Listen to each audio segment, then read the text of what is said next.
क्या एक सैनिक अपने धर्म को अपनी यूनिफॉर्म से, अपनी वर्दी से ऊपर रख सकता है? क्या उसकी नौकरी इस बात पर छीनी जा सकती है कि उसने दूसरे धर्म के रीति रिवाज मानने से मना कर दिया? क्या उसके पास अपने धर्म को मानने की आज़ादी है या नहीं? और क्या उसके प्रतिकार को अनुशासनहीनता कहा जा सकता है? या सैनिकों का धर्म ही अफसर का धर्म है वाली बात इन सभी सवालों को खारिज करती है। आज के शो में इन्हीं ज़रूरी सवालों के जवाब तलाशेंगे। एक ईसाई आर्मी ऑफिसर ने दूसरे धर्मों की रिलीजियस प्रैक्टिस मानने से क्यों मना किया? मामला कोर्ट में पहुंचा तो परिसर से लेकर गर्भगृह तक कौन सी बहसें सामने आई? इसके बाद बात करेंगे अयोध्या में राम मंदिर के शिखर पर धर्म ध्वजारोहण की खबर की। देश ने देखा, प्रधानमंत्री को सुना, लेकिन सांसद को न बुलाए जाने पर सवाल भी उठे। संकीर्ण सोच के आरोपों में कितना सच है, जानेंगे।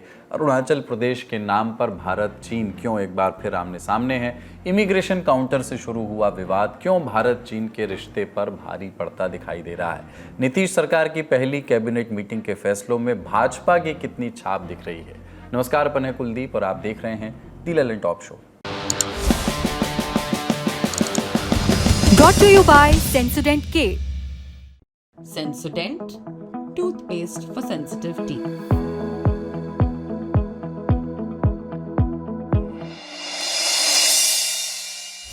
सुप्रीम कोर्ट में आज यानी 25 नवंबर को एक बहुत बड़ा फैसला हुआ। अदालत ने एक ईसाई आर्मी ऑफिसर की बर्खास्तगी को जायज़ ठहराया। चीफ जस्टिस सूर्यकांत और जस्टिस जॉय माल्य बागची की बेंच ने कहा कि इनका बिहेवियर आर्मी के लिए मिसफिट है, अपने धर्म को सेना के अनुशासन के ऊपर नहीं रख सकते। दूसरी तरफ अधिकारी के वकील कहते रहे कि भारत का संविधान उनके क्लाइंट को धार्मिक आज़ादी देता है और पूरी सिचुएशन को तोड़ मरोड़ कर पेश किया जा रहा है। हालांकि देश की सर्वोच्च अदालत उनकी दलीलों से संतुष्ट नहीं हुई और जो फैसला आया, जो टिप्पणियां हुई, उनकी चर्चा अब हर जगह हो रही है। थोड़ा विस्तार से बात करते हैं। पहले ताज़ा अपडेट्स, यानी सुप्रीम कोर्ट में हुई सुनवाई का जिक्र। ध्यान रखिएगा कि इस खबर में हमने बहुत सारी प्रतीकात्मक तस्वीरें यूज़ की हैं, भारतीय सेना की प्रतीकात्मक तस्वीरें।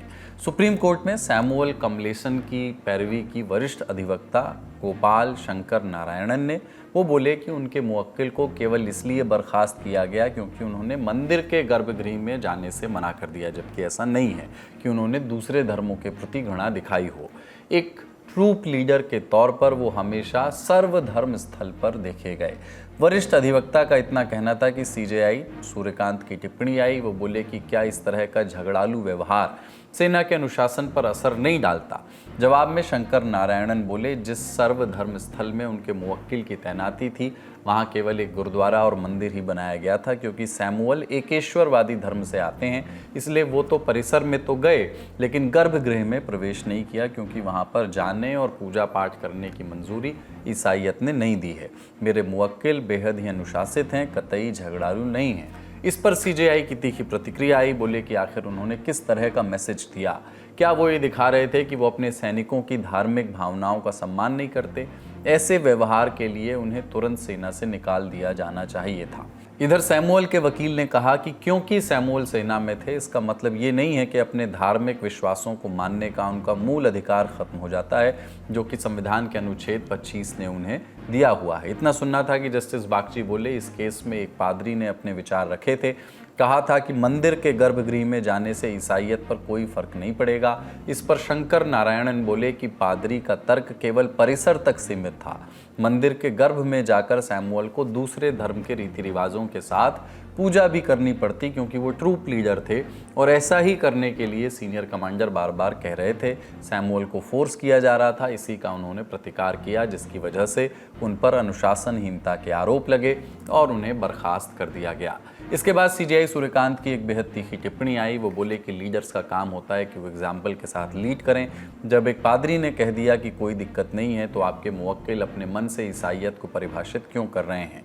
वो भी सेना की वर्दी में होते हुए।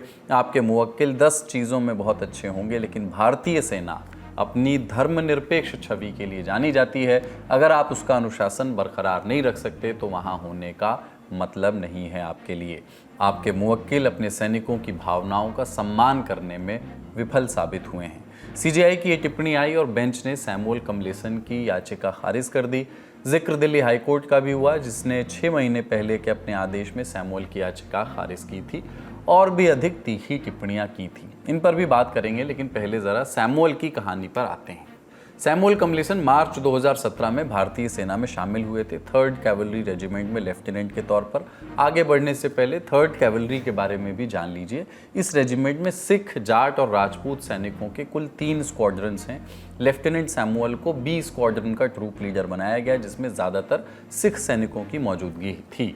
सैमुअल की ज्वाइनिंग के तुरंत बाद ही सारा विवाद शुरू हुआ। दरअसल भारतीय सेना में एक व्यवस्था है सर्वधर्म स्थल की, यानी रेजिमेंट्स के लिए कॉमन प्रेयर हॉल जैसी व्यवस्था, जहां सब धर्मों के प्रतीक होते हैं। देवताओं की मूर्तियां, गुरु ग्रंथ साहब, बाइबल, कुरान इत्यादि सब एक साथ एक यूनिटी के लिए इन्हीं प्रेयर हॉल्स में कॉमन प्रार्थनाएं और दूसरी रिलीजियस प्रैक्टिस अंजाम दी जाती हैं, और इसके लिए भी भारतीय सेना ने बाकायदे एक सिस्टम बना रखा है। भारतीय सेना ने 1984 में पुणे में इंस्टीट्यूट ऑफ नेशनल इंटीग्रेशन की शुरुआत की थी। उद्देश्य सेना के लिए रिलीजियस टीचर्स को भर्ती करना और उन्हें ट्रेन करना। इसी के तहत पंडित, मौलवी, पादरियों, ग्रंथियों को भर्ती की गई। ट्रेनिंग में एक बात और का खास ख्याल रखा गया कि इन रिलीजियस टीचर्स को दूसरे धर्मों की प्रैक्टिस में भी ट्रेन किया जाए, यानी पंडित सिर्फ पूजा ना करवाए, मौलवी के रूप में नमाज भी अदा कराए। इन टीचर्स को जूनियर कमीशन्ड ऑफिसर्स की रैंक भी दी गई।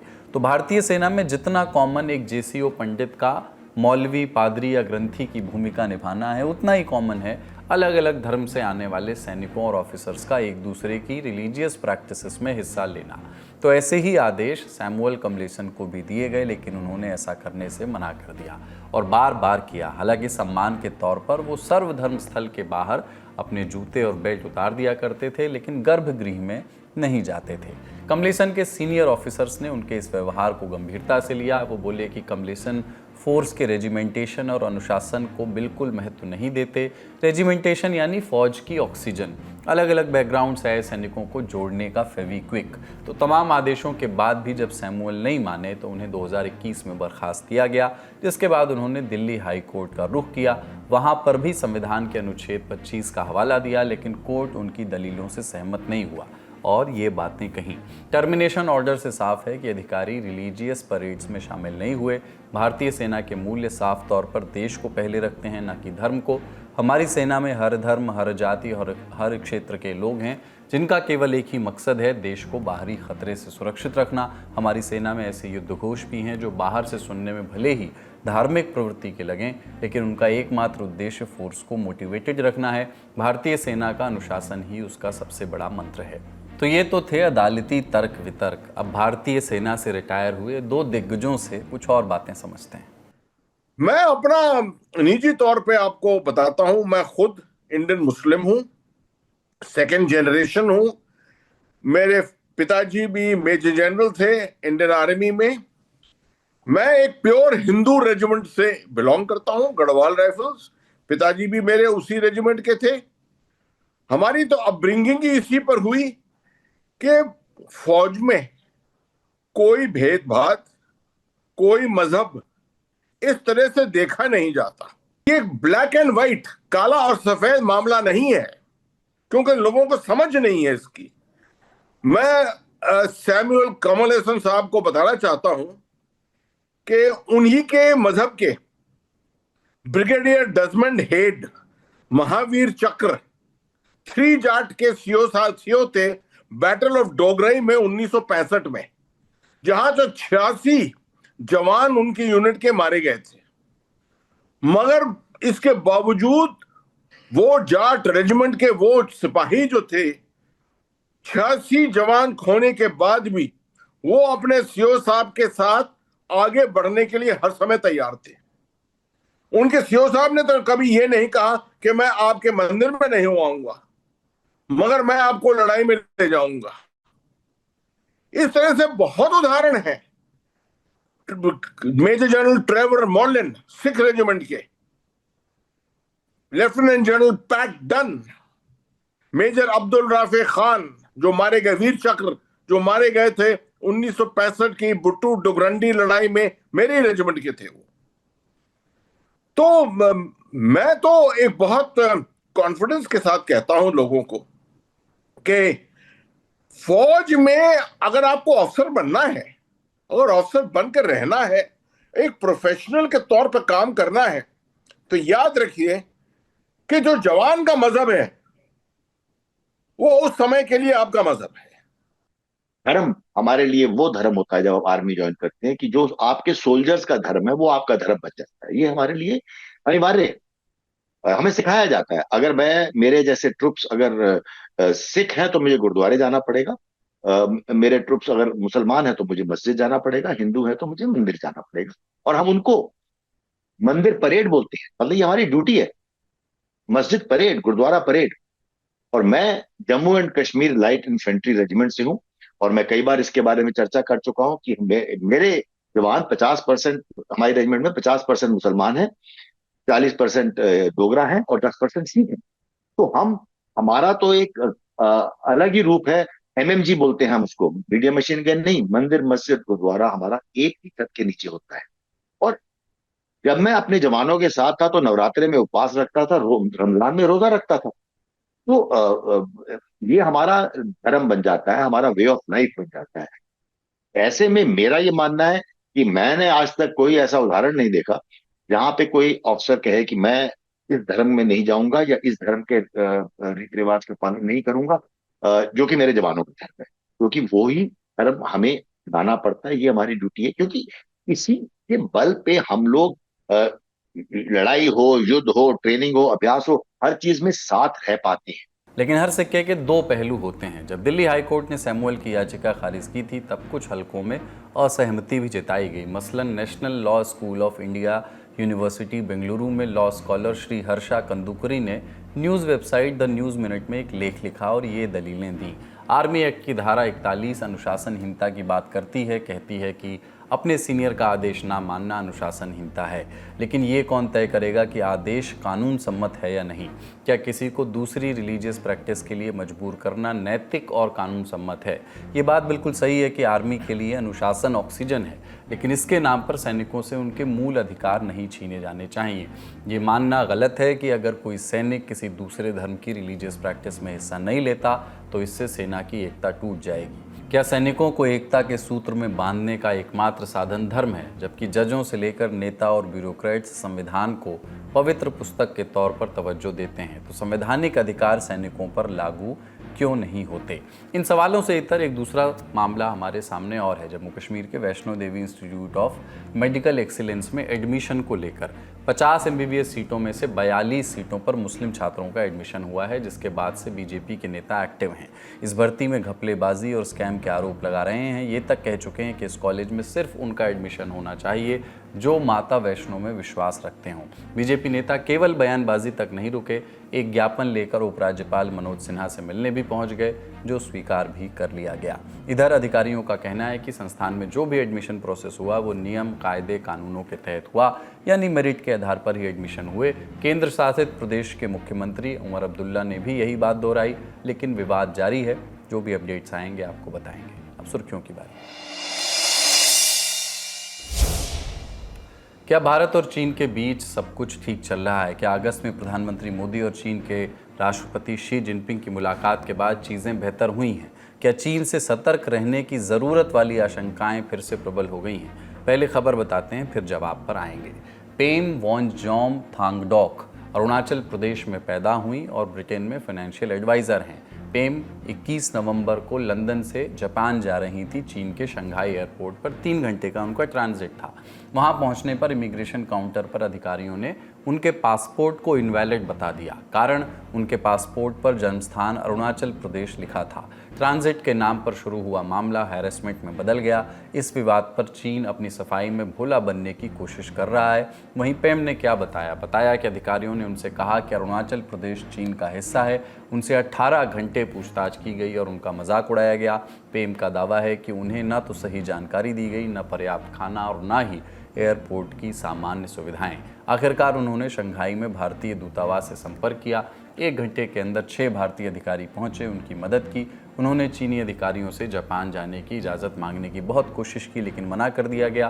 पेम ने मजबूरी में भारत की फ़्लाइट बुक की जो थाईलैंड से ट्रांजिट थी। इंडियन एक्सप्रेस की रिपोर्ट के मुताबिक अभी वो थाईलैंड में ही रुकी हैं। पेम ने विदेश मंत्रालय को ईमेल लिखा है जिसमें उन्होंने कहा कि उनका पासपोर्ट इनवैलिड बताना भारत की संप्रभुता पर सीधा हमला है।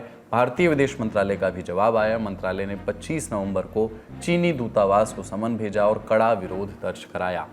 MEA ने कहा कि यह भारतीय नागरिक की गरिमा का अपमान है, चीन को स्पष्टीकरण देना होगा। जवाब चीन की ओर से भी आया। साउथ चाइना मॉर्निंग पोस्ट की रिपोर्ट के मुताबिक चीन ने पेम को हिरासत में रखे जाने या परेशान किए जाने के दावों को नकार दिया। चीन की विदेश मंत्रालय की प्रवक्ता माओ निंग बोली, हमने कभी भारत द्वारा गैर कानूनी तरीके से बनाए गए अरुणाचल प्रदेश को मान्यता नहीं दी है। चेकिंग बहुत सभ्य तरीके से नियमों के मुताबिक की गई। ये घटना ऐसे वक्त में आई है जब भारत चीन के रिश्ते सुधर रहे थे। पिछले महीने 5 साल बाद दोनों देशों के बीच डायरेक्ट फ्लाइट्स फिर से शुरू हुई। कैलाश मानसरोवर यात्रा भी शुरू हुई। भारत ने चीनी पर्यटकों के लिए वीज़ा पाबंदी हटाई थी।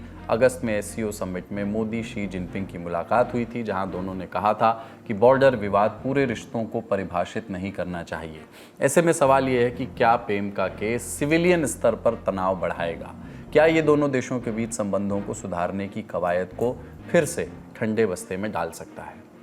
दोनों देशों के नेता वर्षों से एक इंडिपेंडेंट रिलेशनशिप एस्टैब्लिश करने की ओर बढ़ रहे थे, लेकिन इस प्रकार के जब विवाद उठते हैं तो ऐसा संकेत उभरता है कि डी एस्केलेशन जो है भारत चीन के संबंधों का सीमा विवाद को लेकर, वो अभी अधूरा है। सीमा वार्ताओं पर भी इसका असर पड़ता है। WMCC और स्पेशल रिप्रेजेंटेटिव टॉक्स पहले से ही बहुत धीमे चल रहे हैं और ऐसे में चीन का ये वीजा कदम भारत को संकेत देता है कि सीमा वार्ता में प्रगति के बिना सामान्यीकरण इन दोनों देशों के बीच में संभव नहीं है। अगर आर्थिक और वाणिज्यिक संबंधों की बारे में बात करें तो हालांकि व्यापार चल रहा है दोनों देशों के बीच में, फिर भी जो निवेश की संवेदनशीलता है वो बढ़ जाती है ऐसे किसी भी प्रकरण से। और अगर टेक कंपनियों, फोन्स, एप्स, इनसे रिलेटेड जो कंपनी है, इनमें अगर भारत की जांच देखी जाए तो भारत की ओर से भी जांच कड़ी हो जाती है। चीन नॉन टैरिफ बैरियर्स के माध्यम से भारत की कंपनियों को धीरे धीरे नियंत्रित करता है। तो दोनों तरफ से इस तरीके की घटना का कोई ना कोई इम्पैक्ट आर्थिक वाणिज्यिक संबंधों पर भी छाया डालता है। अगर सामरिक साझेदारी की बात करें तो विवाद भारत को क्वाड, ऑकस, EU इन सब की आउटरीच की ओर बढ़ने के लिए प्रेरित करता है और संकेत इस प्रकार का मिलता है कि चीन के साथ नॉर्मलसी कोई निकट भविष्य में संभव है ही नहीं। और मुझे लगता है कि सबसे बड़ा प्रभाव जो पड़ता है वो है पीपल टू पीपल कांटेक्ट का। छात्रों को, खिलाड़ियों को, शिक्षाविदों को अगर उनको आवाजाही में बाध्यता महसूस हो रही है तो लंबे समय के लिए सॉफ्ट डिप्लोमेसी को नुकसान पहुंचता है और लोगों के बीच का कांटेक्ट प्रभावित होता है। अगली सुर्खी बिहार से है, जहां नीतीश सरकार की पहली कैबिनेट मीटिंग हुई। मीटिंग में कई बड़े फैसले लिए गए। फैसलों में रोजगार और उद्योग लगाने के चुनावी वादों की झलक दिखी। मीटिंग के 5 बड़े फैसले आपको बताते हैं। अगले 5 साल यानी 2025 से 2030 के बीच 1 करोड़ युवाओं को नौकरी और रोजगार देने का लक्ष्य निर्धारित किया गया। बिहार को पूर्वी भारत का टेक्नोलॉजी हब बनाने का लक्ष्य। इसके तहत artificial intelligence mission, defence corridor, semiconductor manufacturing park, mega tech city और फिनटेक सिटी की स्थापना करने का फैसला लिया गया। 25 नई चीनी मिल्स लगाने और पहले से बंद पड़ी 9 मिल्स को शुरू करने की योजना। बिहार में 11 नए टाउनशिप विकसित किए जाएंगे। 1 से 5 दिसंबर तक बिहार विधानमंडल सत्र बुलाने के प्रस्ताव को मंजूरी, जिसमें विधायक शपथ लेंगे। इस दौरान विधानसभा अध्यक्ष का चुनाव होगा और नेता प्रतिपक्ष की भी घोषणा की जाएगी। 1970 के बाद बिहार के इतिहास में पहली बार है, ये पहली दफ़ा है जब गृह मंत्रालय मुख्यमंत्री ने अपने पास नहीं रखा। नीतीश सरकार की नई नवेली सरकार में गृह मंत्रालय भाजपा के पास गया। डिप्टी CM सम्राट चौधरी को ये अतिरिक्त पदभार सौंपा गया। गृह मंत्रालय का पद बीजेपी के पास जाते ही उनके नीतियों की झलक फैसलों में दिखी। महिलाओं से दुर्व्यवहार रोकने के लिए एंटी रोमियो दस्ते बनेंगे। कोर्ट के आदेश के बाद अपराधियों के घरों पर बुलडोजर चलाने की भी बात हो रही है। साथ ही माफियाओं की संपत्ति जब्त करने की बात भी फैसले में है। नीतीश कैबिनेट के इन फैसलों के मायने क्या हैं? क्या आने वाले दिनों में कैबिनेट के कामकाज में बीजेपी का प्रभाव ज़्यादा दिखेगा? सुनते हैं साथी पत्रकार से। नीतीश कुमार की इस नई सरकार ने जो पहला कैबिनेट का फैसला आज लिया है, उसका मतलब ये लग रहा है कि सरकार उद्योग, रोजगार और शहरी विकास को लेकर क्या उसके पास ब्लूप्रिंट है, उसको लोगों के सामने रख रही है। नजरिया साफ है कि अगले 5 साल में बिहार को कैसे विकसित किया जा सके, क्योंकि पिछले चुनाव में हम लोगों ने देखा कि रोजगार के मसले पर, उद्योग के मसले पर काफी बातचीत हो रही थी। लोग काफी सवाल उठा रहे थे, कह रहे थे कि बहुत सारा विकास तो हुआ है, इंफ्रास्ट्रक्चर डेवलपमेंट तो हुआ है, लेकिन उद्योग और रोजगार के मसले पर काम नहीं हुआ है। तो अगले 5 साल में लगता है कि सरकार का एजेंडा रहेगा कि इन सारे मसलों पर काम किया जाए, क्योंकि आज जो फैसले हुए उसमें ये कहा गया कि 6 महीने में ये समितियां जो बन रही है वो रिपोर्ट देगी और उसके बाद अगले 5 साल तक काम होगा। तो ये इस कैबिनेट का एजेंडा लगता है। और ये संयोग है कि जिन विभागों के फैसले हुए सभी बीजेपी के मंत्रियों के विभाग हैं, लेकिन इसका मतलब ये नहीं है कि आज के फैसले के हिसाब से हम ये राय बना लें कि बीजेपी का ही इस विकास के कार्य में दबदबा रहेगा, क्योंकि नीतीश कुमार का भी नजरिया इस तरह का रहता है। और इस कैबिनेट के फैसले में भी मुझे लगता है कि जरूर नीतीश कुमार का कुछ न कुछ उसमें स्टेक रहा होगा, उनकी राय रही होगी, उनकी सहमति रही होगी, बिना उनकी सहमति के ये फैसले नहीं हुए होंगे। अगली सुर्खी, प्राण प्रतिष्ठा के लगभग 673 दिनों के बाद अयोध्या में राम मंदिर का निर्माण कार्य पूरा हो गया। प्रधानमंत्री मोदी और राष्ट्रीय स्वयंसेवक संघ के प्रमुख मोहन भागवत ने मंदिर के शिखर पर ध्वजारोहण किया। उससे पहले दोनों मंदिर की पहली मंजिल पर बने राम दरबार में पूजा और आरती करने गए। प्रधानमंत्री बोले कि आज सदियों के घाव भर गए हैं, हम देश को गुलामी की मानसिकता से मुक्त करके रहेंगे। मैं आदरपूर्वक कहता हूं, ये पल कंधे से कंधा मिलाने का है, ये पल गति बढ़ाने का है। हमें वो भारत बनाना है जो राम राज्य से प्रेरित हो, और ये तभी संभव है जब स्वयं हित से पहले देश हित होगा, जब राष्ट्र हित सर्वोपरि रहेगा। लेकिन इस समारोह में वहां से सपा सांसद अवधेश प्रसाद नहीं पहुंच सके। उन्होंने ध्वजारोहण समारोह में न्योता न मिलने का दावा किया। निमंत्रण न मिलने की उन्होंने आलोचना की, इसे छोटी मानसिकता का परिचय बताया। एक्स पर लिखा कि रामलला के दरबार में धर्म ध्वजा स्थापना कार्यक्रम में मुझे न बुलाए जाने का कारण मेरा दलित समाज से होना है, तो यह राम की मर्यादा नहीं, किसी और की संकीर्ण सोच का परिचय है। अयोध्या से चलते हैं अब हरियाणा के कुरुक्षेत्र, जहां श्री गुरु तेग बहादुर जी के 350वें शहीदी दिवस के उपलक्ष्य में 23 से 25 नवंबर तक कार्यक्रम चला। इसमें प्रधानमंत्री मोदी भी पहुंचे। उन्होंने श्री गुरु तेग बहादुर जी को समर्पित किताब का विमोचन किया और सिक्का भी जारी किया। पीएम बोले कि हम न किसी को डराते हैं, न किसी से डरते हैं, यही मंत्र गुरुओं ने दिया। हम शांति चाहते हैं, लेकिन अपनी सुरक्षा से कोई समझौता नहीं करते। श्री गुरु तेग बहादुर जी जैसे व्यक्तित्व इतिहास में विरले ही होते हैं। उनका जीवन, उनका त्याग, उनका चरित्र बहुत बड़ी प्रेरणा है। मुगल आक्रांताओं के उस काल में गुरु साहब ने वीरता का आदर्श स्थापित किया। जाते जाते जरूरी सूचना कि सौरभ द्विवेदी और गिरिजा ओक गोडबोले के पॉडकास्ट घर जैसी बातें का 5वां एपिसोड आ गया है। डिस्क्रिप्शन में आपको सभी एपिसोड्स के लिंक मिल जाएंगे। देखते रहिए दी ललन टॉक। शुक्रिया, शुभ रात्रि।